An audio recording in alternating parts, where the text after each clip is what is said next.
No, no pasa nada.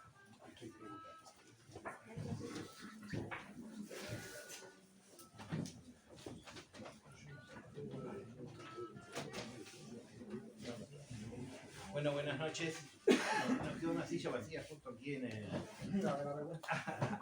adelante nuestro. Bueno, bienvenidos a la presentación de este libro de José Ramón Ripoll. Estoy muy contento de haber podido editar en nuestro sello editorial un libro de José Ramón.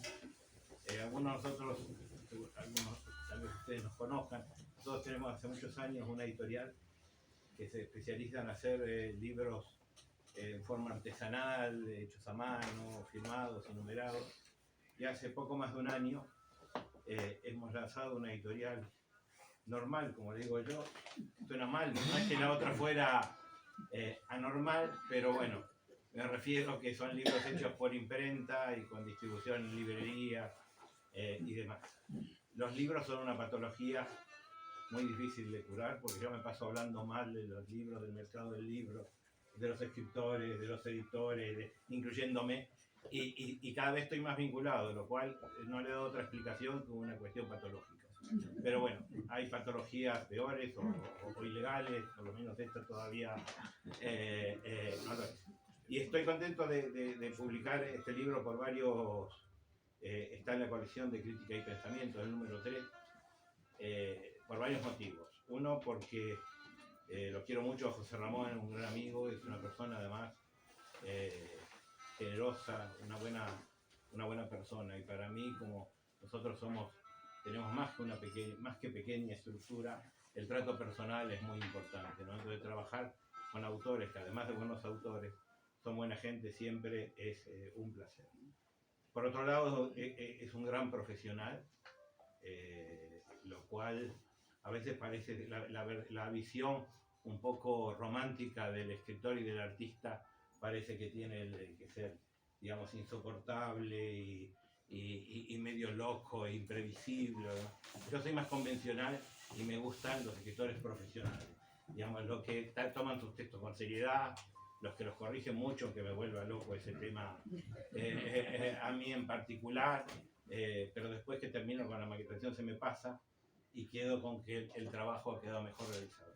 Y además estoy contento por el contenido del libro, ¿no? Acá ellos van a hablar más sobre eso, yo no me voy a meter en el contenido, pero sí el tema, digamos, en cierta manera la relación entre la música y la poesía, a mí me parece que es un tema que no se trata con la frecuencia que se debe, ¿no? Porque indudablemente toda la literatura tiene música, pero en la poesía la música tiene un rol, en mi opinión, primordial. Entonces quería agradecer también la presencia de Genaro Talent, que es otro de los poetas que conozco que tienen conocimientos musicales, que no, curiosamente no son la mayoría de José Ramón Ripoll, usted sabe, ha trabajado toda su vida vinculado a la música y Genaro tiene una formación musical muy afinada y ha escrito incluso también sobre el tema, así que cuando José Ramón, más amigo de la casa también, cuando me propuso que fuera él que lo presentara, a mí me pareció excelente.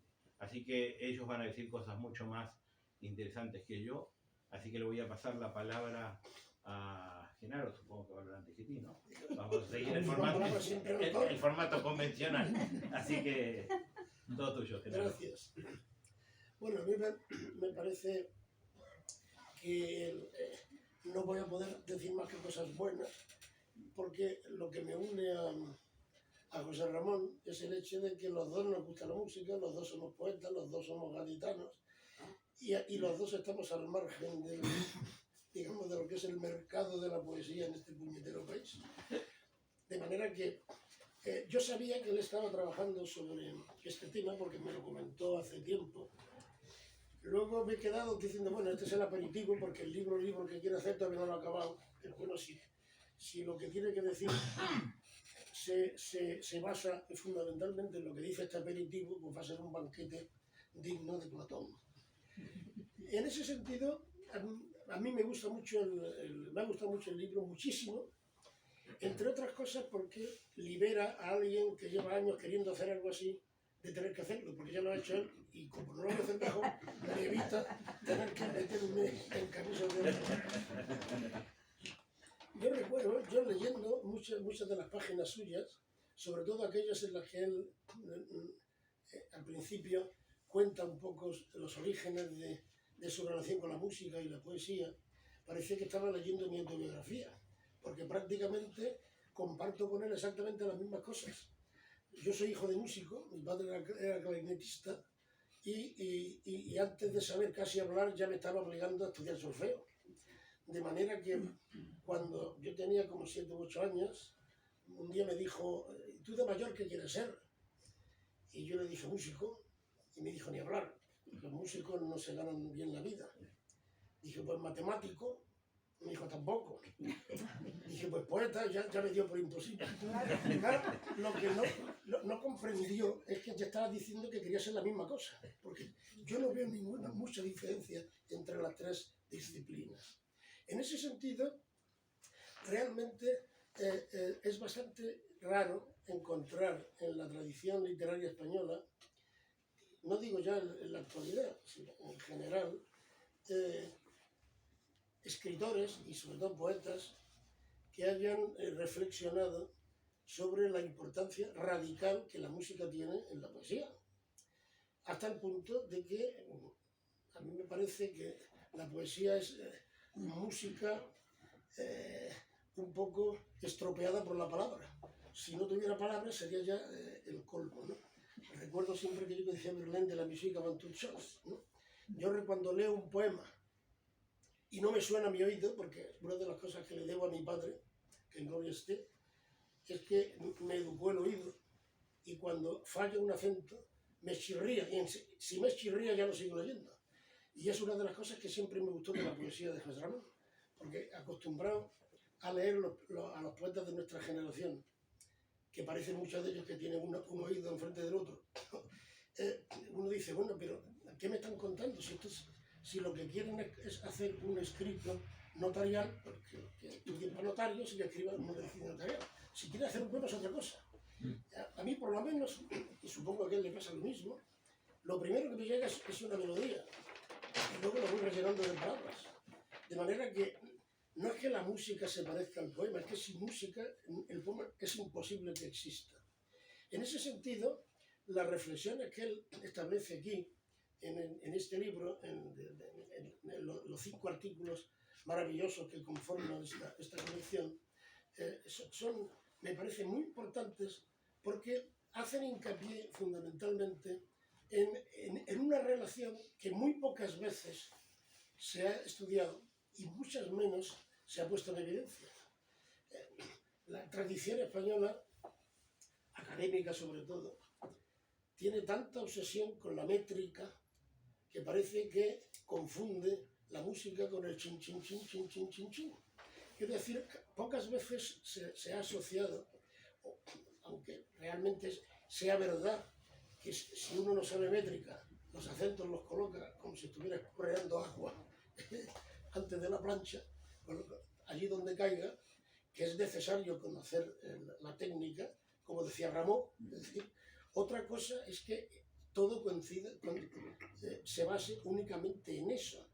Es decir, la música tiene un elemento grandioso que para mí es superior a la poesía, y lo único que lamento es que me gusta mucho la música, pero no sé hacerla ya, porque no me dejaron, y entonces me tengo que dedicar a escribir. Es que como no juega con los significados, no tiene que rendir pleitesía a las ambigüedades del lenguaje. Y entonces es capaz de transmitir aquello que no necesita ser dicho, porque entre otras cosas no podría ser dicho. Yo siempre recuerdo aquel verso de Juan Ramón, un no sé qué que queda balbuciendo, que bueno, puede parecer muy místico, pero es la mejor descripción que yo he oído nunca de un poema. San Juan. Sí, de San Juan, Juan de la Cruz, sí, claro. Juan de Yepes, como yo prefiero llamarle, porque lo de San parece que se lo ha dictado Dios, como dice María. Yo no creo que Dios dicte estas cosas, suponiendo que existen. En ese sentido, lo que me gusta mucho de su manera de plantear el problema es que no intenta reducir, digamos, no intenta hacer, por así decirlo, un paralelismo entre lo que es el discurso musical y el discurso poético, sino que intenta, de alguna forma, decir, siguen unas reglas que podrían venir de allí, pero lo fundamental es que lo que pone en marcha el dispositivo es de origen musical, no es de origen significativo. Hasta cierto punto, el contenido es hasta cierto punto, no siempre, casi siempre, secundario. Si no se mantiene con la música, el poema es un fracaso. En ese sentido, hay algo que me ha sugerido mucho cuando hablas de la relación entre Beethoven y Goethe. Hay una cosa que bueno, él lo sabe mejor que yo, igual si meto la pata y digo una barbaridad me corriges, porque también me hizo dar una cosa argentina de Borges, tú también me corriges y me paso de la radio. Y es, de alguna manera, que cuando él habla de la grandeza del poeta Goethe, no habla de las cosas que dice, habla de su palabra. Yo siempre he entendido que hablar de su palabra es hablar de su prosodia. Y recuerdo lo que decía Furtwängler a propósito de la novena de Beethoven, que decía, casi siempre se interpreta mal porque la gente cree que el último fragmento de la sinfonía está intentando interpretar lo que dice Schiller. Y Beethoven lo que está intentando es poner en música cómo se pronuncian las palabras en alemán de lo que está diciendo. Es decir, que el origen de lo que él hace en su música tiene que ver con la lengua alemana, no con el contenido. Bueno, eso prácticamente está definiendo la poesía al margen del verso. Está definiendo la poesía en el sentido musical sobre la base de la combinación de sonidos, de los procesos de repetición, y uno así puede entender por qué ha habido óperas contemporáneas escritas en prosa. Porque la prosa, si es un poema en prosa, también tiene ritmo. Si no tiene ritmo, no es un poema en prosa, es lo que llaman prosa poética, es decir, banalidades para el crepúsculo. Y eso, por ejemplo, quería decir lo de Borges. A mí siempre me sorprendió que mis amigos poetas argentinos no les gusta el Borges poeta, que a mí me encanta. Y yo decía, bueno, claro, cuando empecé a reflexionar sobre ese tipo de cuestiones que él pone también aquí en este libro, tanto diferencias entre cómo lo hace Beethoven y cómo lo hace Heine, y cómo lo hace Schubert y cómo lo hace Liszt. Si quien mejor lo hace es un genio como Beethoven, es porque pone el dedo en la llaga donde es. No está intentando reproducir sentimentalmente lo que le sugiere el texto de Goethe, sino que está intentando hacer que la palabra de Goethe se convierta en sonido articulado. Y eso es lo que hace con Egmont, por ejemplo, ¿no? Pensé, ¿por qué no les gusta a estos poetas que a mí me encanta? Y claro, me acuerdo cuando estuve en Buenos Aires le pregunté, ¿pero tú qué poetas lees? Y dice, yo poetas fundamentalmente americanos. Y yo dije, claro, entonces tú lo que estás acostumbrado es a la prosodia del inglés. Mientras que Borges, lo que ha leído, aunque él diga que sabe mucho inglés, yo creo que sabe bastante poco. La mitad de las traducciones las hizo su madre y él la firmaba. Él donde aprendió los poemas era en Quevedo y en Garcilaso y en Góngora. Y entonces, claro, a ellos les suena demasiado peninsular, pero bueno, a mí eso es lo que me gusta, porque él escribió en castellano, no en inglés, aunque él decía que lo que le gustaba del Quijote era la traducción al inglés, ¿no? Pero bueno, esas eran las sandeces que a veces decía para épater bourgeois. Desde esa perspectiva, me parece que plantear de una manera teórica la relación entre la prosodia del castellano, la musicalidad del habla y las reglas estructurales que permiten no irse por las paredes, es hacer algo que nunca se había hecho en teoría poética en este país. Yo creo que es el primer libro que conozco, y conozco bastante porque siempre me ha interesado que alguien hablara de esto hasta que ha llegado José Ramón. me parece muy bien. Otra cosa es que los teóricos de la literatura, mis antiguos colegas de la universidad, estén de acuerdo conmigo, pero para ellos, es decir, porque vendrán con la métrica, con Navarro Tomás, y todo eso está muy bien.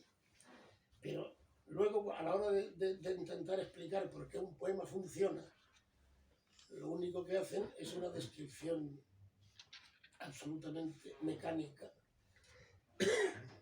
pero eso no les sirve para explicar a San Juan, no les sirve para explicar a otros muchos poetas que ni siquiera saben lo que van a decir hasta que lo han dicho. Una de las cosas que más abundan en la poesía contemporánea, y eso lo sabe José Ramón mejor que yo, es los que tienen muy claro antes de empezar a escribir qué es lo que tienen que contar. A mí no me pasa, ni a ti tampoco, imagino. Porque a mí lo que me llega es un ritmo, una melodía, y me pongo a escribir, y las palabras una engancha con otra, y cuando llega al final, digo, bueno, ¿qué he dicho aquí? Pero claro, el que se hace esa pregunta ya no es el escritor, es el lector el que corrige. En ese sentido, la poesía tiene algo de misterioso, que es irreductible, digamos, a una teoría general. ¿Por qué hablaba antes de las matemáticas? Porque a mí siempre que me hablan de la indecibilidad de la poesía me acuerdo de Gödel, del teorema de Gödel. Es decir, es imposible que un sistema que quiera decir dar explicación de todo exista, porque siempre lo real se escapa de esa explicación. Y como decía hace poco en el último libro que he leído de mi antecesor en Ginebra, de Steiner, dice, el problema de la música es que te puede gustar o no gustar, pero no la puedes rebatir, porque como no se basa en conceptos ni en revisiones a referentes verbales, lo que hay, lo que hay. Y si puedes captar, hay más que un conocimiento, hay un elemento de comunión. Y eso se puede transmitir, pero en la manera en que tú haces cuando citas a San Agustín, es decir, la manera en que se comenta. Cuando me hablan del tiempo sé lo que es, cuando me piden que lo explique ya no sé lo que es. Es decir, pues lo mismo, cuando me preguntan de la poesía, sé perfectamente lo que quiero hacer. García Lorca lo decía, yo soy poeta porque sé exactamente cuando escribo que lo que estoy escribiendo es un poema. Ahora no me pido usted que lo explique, porque ahí ya me pierdo, ¿no? Y creo que eso hace que efectivamente la música sea para mí el lenguaje sublime, ¿no? Un día sin poesía para mí es un día corto y cojo, pero un día sin música es un día perdido. Yo no puedo estar sin música. Y cuando digo música no me refiero únicamente a la llamada música clásica, me refiero a todo lo que sea música en general. Me da igual el rock, me da igual el jazz, me da igual el blues. Y hoy, terminando tu libro, me llegó uno que acaba de salir de Karen Mollison, no sé si te conoce, el sonido dentro del sonido. Sí. Es curioso, hablando de músicos que yo no había habido ni nombrar, que me encanta eso de buscar músicos raros. Y bueno, yo he buscado en Kobuz, porque bueno, ya que hablan también de cosas pues, para oírlas. Y salía una pianista, compositora etíope, y oyendo aquello me acordaba de mis alumnos africanos en Ginebra. Digo, ¿hasta qué punto es verdad? Que es que están haciendo música como hablan y como cantan, ¿sí? Que no conozco ninguna civilización sin música. Hay muchas civilizaciones sin literatura, pero no hay ninguna civilización sin poesía, que en el principio fue el canto, ¿no? En ese sentido, me parece que, no sé si los poetas, no digo ya que vayan a entender lo que dicen, porque hay que sérselo con calma, sino que sean capaces de aceptar tu tesis, pero como te decía antes, peor para ellos. Para mí me parece que, bueno, desde luego en lo que a mí respecta, voy a procurar que a mis colegas que explican poesía, se lo lean y que lo den de libro de texto, a ver si empieza la gente a pensar un poco por la cabeza. Es más fácil que lo acepten los músicos que los Sí, poetas. claro, bueno, claro, sí. Pero los poetas deberían de saberlo porque nos evitaríamos la cantidad de basura que se publica. Y eso ya sería, bueno, sería una manera de evitar un delito ecológico. Porque la cantidad de árboles que se destruyen para publicar la basura que se publica, ese viaje no hacía falta formas, ¿no? Entonces yo creo que efectivamente este es un libro imprescindible. Yo lo he dicho de muy pocos, que conste. Ya lo sé yo. Y bueno, yo de todas maneras, viniendo de ti, yo me esperaba que iba a ser bueno, pero no tanto. La parte que te he dicho, una que sí, que a mí me ha evitado tener que meterme en berenjenales, porque ya te metes tú, lo resuelves y cuando me vengan con problemas lo remito, se me explica tú y ya anda, y me evitan líos. Pero sobre todo porque es que lo hacen muy bien, está muy bien escrito además. Cosa que no es normal tampoco en los libros de teoría, ni siquiera de música. Es decir, porque esto cuando lo lees lo entiendes.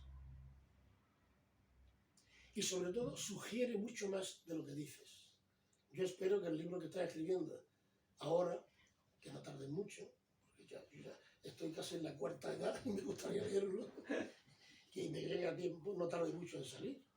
Porque vamos, supongo que si has preferido sacar los 5 artículos antes de ese libro, es porque ese libro va mucho más allá. Esperas. Es otra cosa. Es otra cosa. Bueno, yo lo espero. Yo lo único que puedo decir es que enhorabuena, gracias por haber escrito una cosa como esta. Y desde luego es de los libros sobre los que yo volveré, porque he anotado un montón de cosas en mi cuaderno y todo lo que tenga que copiar te lo copiaré, porque sabes que yo no tengo decía que Shakespeare y Cervantes fueron los mayores ladrones de la historia de la literatura. Bueno, pues yo también todo lo que pillo que me gusta lo utilizo. Y de aquí voy a sacar un montón de poemas, ¿sí? O sea, tranquilo, ya lo verás. Enhorabuena y enhorabuena a Claudio, porque no es fácil encontrar un editor que se arriesgue a sacar este tipo de libros. Dicho sea de paso, tú puedes estar en contra de los escritores que corrigen, de los libreros, de lo que te dé la gana, pero a la hora de la verdad te mojas. Bueno, pues, nosotros necesitamos gente como tú. Y o sea que enhorabuena también a ti. Gracias. Y ahora te toca a ti hablar.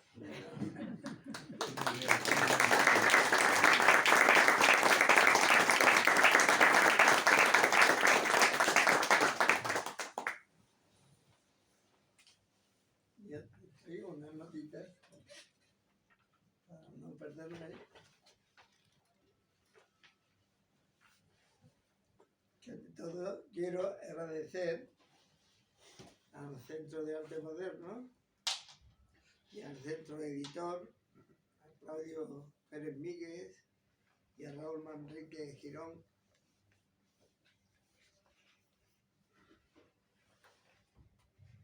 por recoger un libro de este tipo que no es fácil de encasillar, como acaba de decir, ni en el ensayo propiamente dicho, ni en la música, ni en la poesía. En un mundo tradicionalmente clasificatorio, donde cada materia debe portar su etiqueta de procedencia y caducidad, como si estuviéramos en un supermercado, además en las filas, ¿no? Y en los estantes, ¿no? Ellos han apostado por esta especie de poética personal, que yo le llamaría, y han soportado mis dudas, correcciones, añadidos y cortes hasta última hora, aunque si no fuera por la voz de Claudio, iríamos aún por la 11ª prueba, ya que para estas cosas, contradiciendo al gran amigo de la casa, al editor Mario Bustic, podríamos decir que lo peor son los autores, o al menos algunos, ¿no? Él dice todo lo contrario, lo peor no son los autores. Agradecer también encarecidamente las palabras que acaba de decir Genaro Tarén, autor también de esta aventura editorial, y un grandísimo poeta, además de catedrático de universidad y uno de los pocos escritores que conozco interesados por la música, más allá de lo que podríamos llamar afición o melomanía, pues ha hurgado profundamente también en el trenzado del tapiz entre literatura y música, no solo en sus clases y ciclos universitarios, sino en sus ensayos. Valga como muestra un breve pero interesantísimo libro, una aportación que se llama La música de Rousseau, la querelle de Buffon y la resistencia a la teoría. Y naturalmente gracias a todos los amigos que están aquí, que han llenado el aforo, ¿no? Y por su fidelidad y arropamiento en este día frío de invierno, para ser testigos de los primeros pasos de este libro. Aquellos que me conocen, que creo que son casi todos, saben de mi doble faceta musical y literaria. Yo comencé a escribir poesía siendo alumno del conservatorio, como tú, ¿no? Estudiando solfeo, o terminando ya solfeo, yo creo, y estudiando piano, cuando mi ilusión en la vida era haberme dedicado por entero a la música, ya fuera como pianista, compositor o director de orquesta, que era lo que me gustaba, hasta que fui consciente de mis propias limitaciones físicas y de todo tipo, y en verdad le estaba dedicando más tiempo a mis poemas que a los ejercicios de armonía, que era por cierto, en la época en la que yo estudiaba, y estudiamos algunos de los que están aquí, porque hay muchos músicos, era un coñazo, era como hacer un número bonito de esto, ¿no? Que tenía que volver desde el principio hasta el final, ¿no? Y los poemas encontraba yo pues cierta satisfacción final, ¿no? En el texto, en el texto justificativo del libro, porque aquí también, aunque hablo teóricamente de esa unión de música y palabra, también hablo de mi experiencia. Tuve muchas dudas de quitar toda referencia personal, pero al final lo dejé porque creo que era un testimonio mío como autor y como escritor y como músico también, ¿no? Y digo en el libro digo esto: en vez de enfrentarme al pentagrama, me asomaba al papel en blanco con la inocente pretensión de improvisar al piano cuanto esos textos me evocaban. Se trataba de un ligero ejercicio de transcripción en lo que intentaba cambiar, ¿no?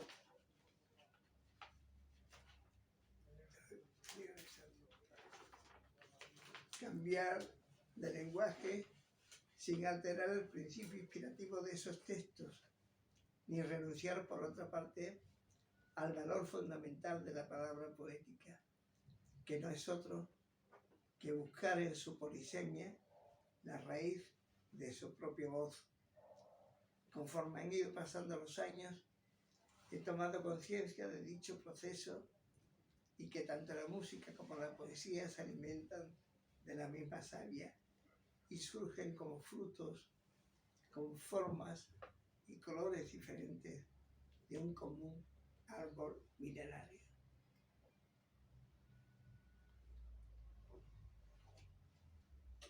He dicho varias veces, así a manera de brutal, que escribo poesía porque soy un músico frustrado, pero no deja de ser una verdad a media, porque las palabras, ritmos, silencios y signos que conforman mis poemas son como notas dinámicas, reguladores y demás elementos que se ponen al servicio de una idea, en principio, y en mi caso, en el caso de Genaro, que lo acaba de decir, más musical que meramente conceptual. Para mí el poema es una construcción lingüística que parte en principio de una célula sonora y conforme el discurso se va desarrollando, se genera a su vez un pensamiento, una estructura mental y emocional muy parecida al trabajo del compositor. Y aquí tenemos a varios compositores. Tenemos a Mauricio Sotelo, que es uno de los nombres más punteros de nuestra contemporaneidad. Edgar Allan Poe, digo ahí, elegía las palabras más por su sonoridad que por su significado real. Prefería que éstas encajaran armónicamente en el poema para producir una atmósfera musical parecida a la de una fuga o una variación.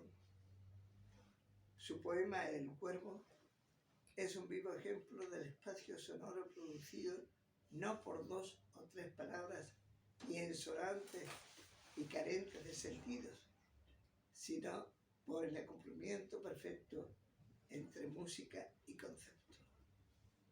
En la triple rima Nothing more, nevermore, nevermore, descansa la estructura del poema como si se tratara de un bajo continuo que al tiempo retumba machaconamente en nuestros oídos, creando una especie vibrante que nos revela en su conjunto la intencionalidad del poema. Este libro, aunque está apoyado en ejemplos poéticos, artículos y musicales de diferentes artistas, procedentes de lenguas y culturas diferentes, es fruto, como he dicho, de una experiencia personal en el mundo de la creación e indaga en la íntima relación de la palabra poética con las otras artes y de manera esencial con la música. Por eso no he querido eludir ciertos fragmentos de reflexiones que acaba de decir, que hacen referencia a mi propia experiencia.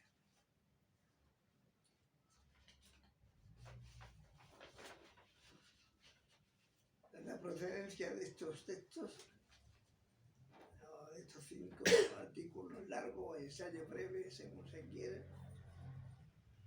son diversas, desde los discursos de 2 reales academias hasta escritos procedentes o pedidos para ocasiones musicales completas de diversas instituciones que han sido, eso sí, adaptados y retocados y cambiados de sitio y fragmentos para conseguir una cierta unidad en forma de libro.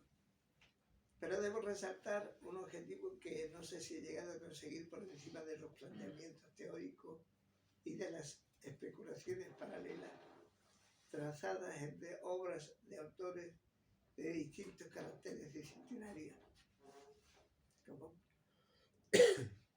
pueden ser pintores, escultores, músicos, poetas, ¿no? Y es la otredad como concepción del otro, como parte imprescindible para que el resultado expresivo se consume. No hay arte sin contemplación, y quien contempla siempre es otro. Otro es quien lee y otros te deletrean, parafraseando el poema de Octavio Paz. En un mundo egoísta, egocéntrico y ególatra, que nos acostumbra a mirarnos el ombligo como si no existiera más que el perímetro de nuestro cuerpo, y que nos muestra el arte, la música y la poesía como una exhibición extraordinaria, lejana en la mayoría de las ocasiones del quehacer cotidiano, creo que no está de más pensar en el otro, no desde una postura compasiva solamente, sino como un copartícipe de la expresión. Y no hablo en ningún momento de trazar coordenadas concretas para que el producto artístico sea comprendido por el semejante, pues precisamente bajo el pretexto de un rápido entendimiento confundimos democracia con vulgaridad o con vulgarización, bajo el pretexto rápido de esa comunicación. Hay que ver en el otro, la otra parte, el espejo donde el poeta se refleja a sí mismo para, para atisbar el mundo, el conjunto de los seres humanos, el tiempo más allá y más acá de su momento presente. El otro es compasión, pero también es búsqueda, porque en la distinción se origina lo múltiple, que es la mayor luz de la poesía. El otro es riqueza,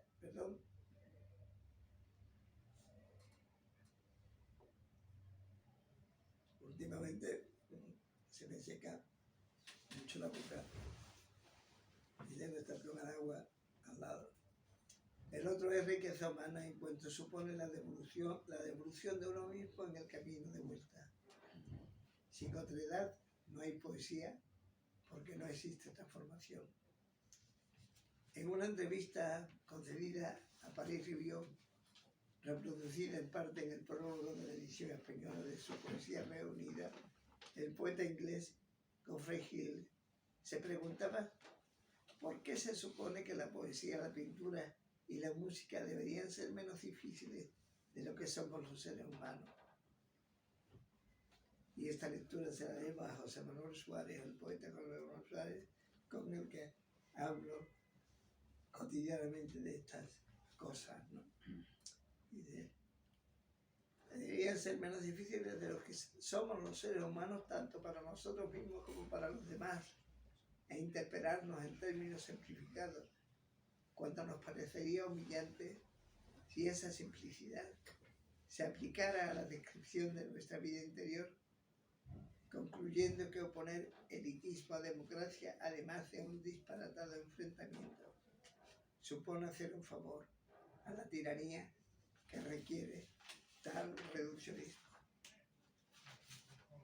El otro es la otra parte, el espejo donde el poeta se refleja a sí mismo para atisbar el mundo, el conjunto de los seres humanos, el tiempo más allá y más acá de su momento presente. El otro es exposición y búsqueda, porque en la distinción se origina lo múltiple, que es la mayor luz de la poesía. El otro es riqueza humana en cuanto supone la devolución de uno mismo en el camino de vuelta. Sin otredad no hay poesía, porque no existe transformación. Yo aquí en el libro, pues, en estos 5 ensayos, aparte de que la otredad está presente, esa otredad está presente en muchos aspectos, desde el que nos lee, desde el que nos acompaña, desde el amigo, hasta ese paralelismo en el que hago hincapié al final, en el último ensayo del texto, en el texto de este ensayo, mejor dicho, que se llama El son de las palabras, un paseo aleatorio por la música y la poesía, donde trato de hacer eso, como dice el título, una especie de itinerario por las obras que a mí me han conmovido, ¿no? En obras donde la poesía y la música están presentes, están unidas, o sea, son obras para cantar y otras son para recitar, obras que van desde Guillermo de Quitania, ¿no? Hasta René Char, y por otro lado desde los trovadores hasta que Pierre Boulez, ¿no? Para mí esta obra, El martirio de su maestro, es una de los grandes aciertos contemporáneos de esa unión y de esa visión hacia el otro lado, ¿no? Hacia la otra edad. Así como lo fue también mi descubrimiento cuando era un muchacho y fui a los cursos Manuel de Falla de el Festival de Granada, tenía ya 18 años, y escuché por primera vez al grupo Diabolus y Pussy, que entonces dirigía a Joan. Y en la primera parte pusieron la historia del soldado, y en la segunda parte pusieron, pues, nada menos que Pierrot Linéa de Chambers. Claro, yo acostumbraba a esos ejercicios de armonía, de contrapunto, de todo, de la clasicidad. Cuando yo escuché aquello, en aquella noche granadina, en el patio de los Arrayanes, con la luna que estaba ella, esa soprano grave, ¿no? Que canta, recitando, porque no era cantar, aquello no era cantar, era otra cosa, era un instrumento que se colaba con la voz entre los otros instrumentos, haciendo un trenzado maravilloso, y cantando a la luna que estaba allí. Dije, pues nada, fue el momento en que me dije, la música es otra cosa, ¿no? Y esto quizás tengo que escribir, o escribo cosas como esta, o tengo que escribir de cosas como esta. Y el siglo pasado, pues, ya no sé cuántos años, difundiendo la música a través de los micrófonos de Radio Nacional, de Radio Clásica, en la radio. Cuando tenía 22 años, tuve una suerte bárbara venir de Cádiz para matricularme en el Conservatorio de Madrid con los cursos de nuevas técnicas musicales y encontrar trabajo y jubilarme de ese trabajo, ¿no? Para eso es una suerte tremenda. Y eso es, bueno, de alguna forma todo eso se recoge en este libro, del que iba a leer un párrafo, pero creo que ya es bastante, ¿no? No, léelo. Bueno, voy a leer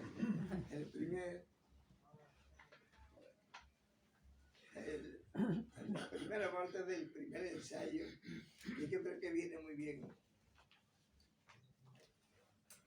en estos momentos complicados de la humanidad, cuando el planeta se destruye sin expectativa de reparación. El crimen y el asesinato masivo se justifican desde intereses geopolíticos y económicos. Los países se invaden los unos a los otros en desigualdad de condiciones bajo la aquiescencia de las autoridades internacionales. El terror extiende sus garras sin discriminación alguna, y pueblos enteros se ven obligados a abandonar sus lugares de origen, huyendo de la muerte por falta de agua, alimentos o persecución, sin que nadie encuentre medidas aceptables para encauzar los movimientos migratorios. La poesía se hace más necesaria que nunca, tal vez porque sitúa las palabras en su justo lugar, recupera el significado de los objetos, concede vida a la abstracción, escarba la identidad de los nombres y se revela contra quienes pretenden manipular el lenguaje con pretensiones ideológicas. Por eso refugiarse en el poema no es evasión ni escape ante las situaciones reales, sino para apretarse tras los baluartes de la palabra para defender la verdadera realidad.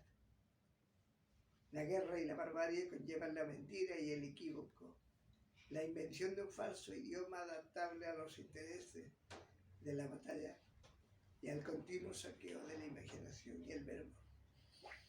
En nombre de la paz se hace la guerra, en nombre de la convivencia se incita al odio, en nombre de la justicia se explota, en nombre de la libertad se amordaza, en nombre de la protección se doblega, En nombre de la democracia se recurre a métodos de las dictaduras. En nombre del diálogo se insulta. En nombre de la tolerancia se desprecia. En nombre de la seguridad se bombardea y en nombre de nosotros se nos aniquila. El poema es una forma de retorno. Decir paz a la paz, viento al viento. Decir que no al empeño de hacernos olvidar para qué sirven las palabras. Decir que no a la guerra cuando hablan de conflicto. Decir que no a la invasión cuando de guerra. Y no al negocio cuando de defensas. Daños colaterales, no. Masacro, asesinato, mutilación, vileza. Cada cosa en su sitio. Y contra aquellos que se empeñen en mostrarnos la muerte como vida, arranquémosle al rostro la venenosa sustancia de la poesía.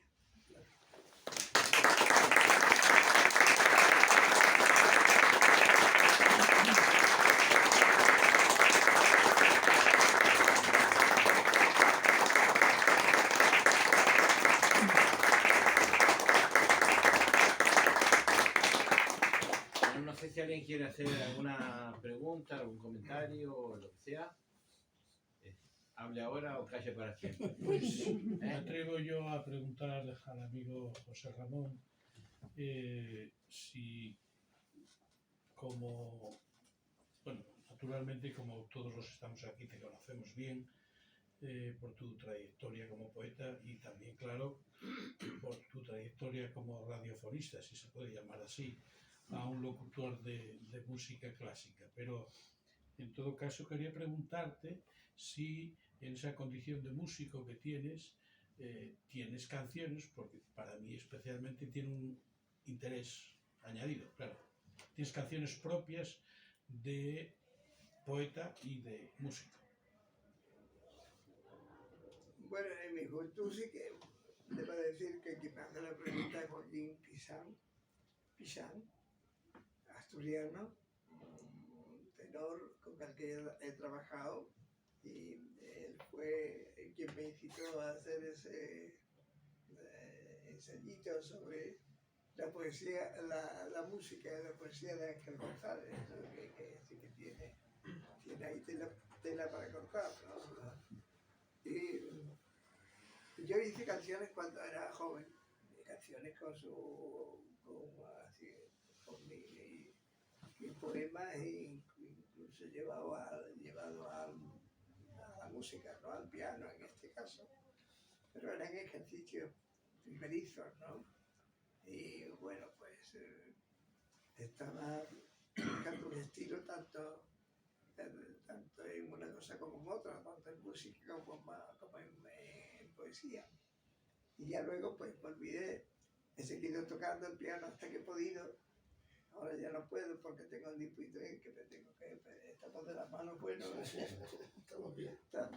que me impide tocar en mi casa, que me encantaba, era una de mis aficiones que me liberaba. Y incluso escribía con el piano, ¿no? Porque el piano me daba muchas veces, a partir de un verso, empezaba a improvisar sobre ese verso y me daba, continuidad en el discurso sonoro, ¿no? Y luego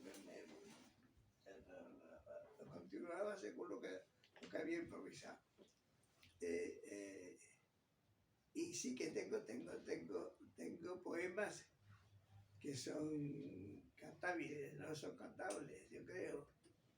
Unos tienen rimas, pero son rimas, asolantes, otras están solapadas, hay encabalgamientos que a veces no se lleva mucho con el músico tradicional, ¿no?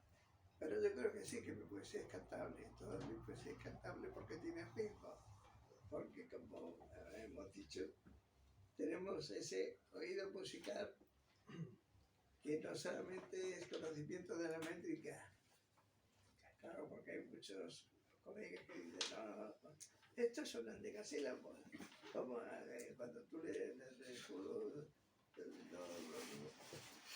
decías, no, pero es que esto no suena, esto no, eso me deja mira, y cuentan y efectivamente todo, pero los acentos están mal puestos, y entonces hay +1, -1, -2, +2, y claro, y yo creo que en eso, en mi poesía no es que esté cuidado, sino que sale así de una manera espontánea, y yo creo que toda mi poesía, desde ese punto de vista, es cantable, ¿no?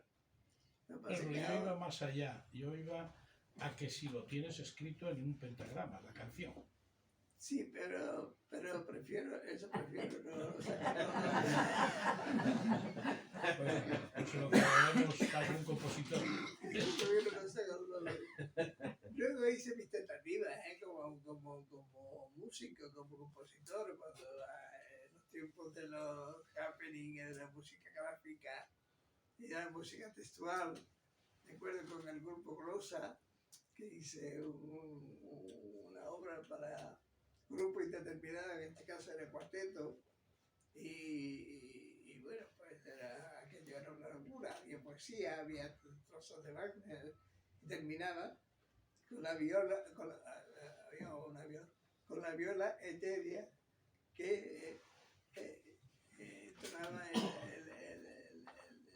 tema de la violetera, pero se iba descomponiendo atonalmente hasta llegar a una serie de decafónicas, ¿no? Con las mismas notas, que era, bueno, en aquella época pues eso era divertido, era más un ejercicio de hacia afuera que hacia adentro, ¿no? Más de diversión, de performance, de happening.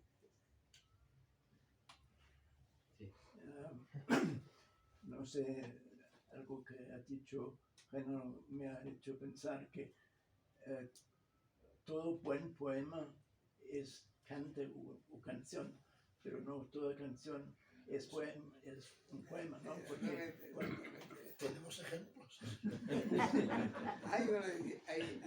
No citemos nombres. Hay una división muy grande, ¿no? Hay bellísimas canciones que no son buenos poemas. Y buenos poemas que no pueden ser canciones.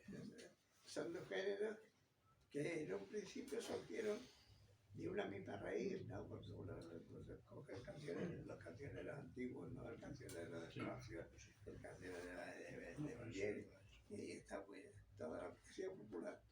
que la canción Pero necesita música. luego pero cuando hay cantantes que dicen, bueno, por el hecho de hacer buenas canciones voy a escribir, voy a revelar mis canciones como un libro de poemas. Eso lo pueden hacer dos, lo puede hacer Leonard Cohen, lo puede hacer Bob Dylan, ¿no? Incluso le dan el Nobel, ¿no? Y por ejemplo, yo... No, Sabina. Voy a confesar, aunque lo sabe mucha gente, un secreto, ¿no? Aún sé que yo fui muy amigo de Joaquín Sabina en un momento, cuando Sabina no era tan popular, ¿no? Y un día me dijo, ¿por qué no hacemos una canción que tal, que una cosa inmediata, que hable de cosas cotidianas? Y cogimos el periódico, a ver lo que hay hoy en el periódico. Y venía al País y habían matado a un chaval adolescente que robaba coches, y era en Vallecas, se va el Jaro, ¿no? Y entonces pues ya leímos la noticia y empezamos, venga, y sobre la marcha él con la guitarra y yo empezamos pom, y escribimos una canción para el Jaro, que luego lo cantó un tipo que se llama Pulgarcito, y luego lo cantó él en el primer disco, ¿no? Y digo, que me iba a decir que yo le iba que entre Joaquín y yo íbamos a componer una canción, pero claro, soy completamente consciente que eso no era un poema, era una canción, tenía otros acentos, otra intencionalidad, otra inmediatez, otra cosa absolutamente O sea, se podría decir que era un oportunismo. No, bueno, pues sí, pues, en cierta manera sí, acabamos de escuchar acá y a Chicho Sánchez Fernández y esto, pues vamos a hacer una cosa parecida. Pero no, eso no lo tengo recogido en ninguno de mis libros. Sí. A ver, en este universo tan monstruoso con el que nos toca convivir cotidianamente y que nos has descrito, hay un tema que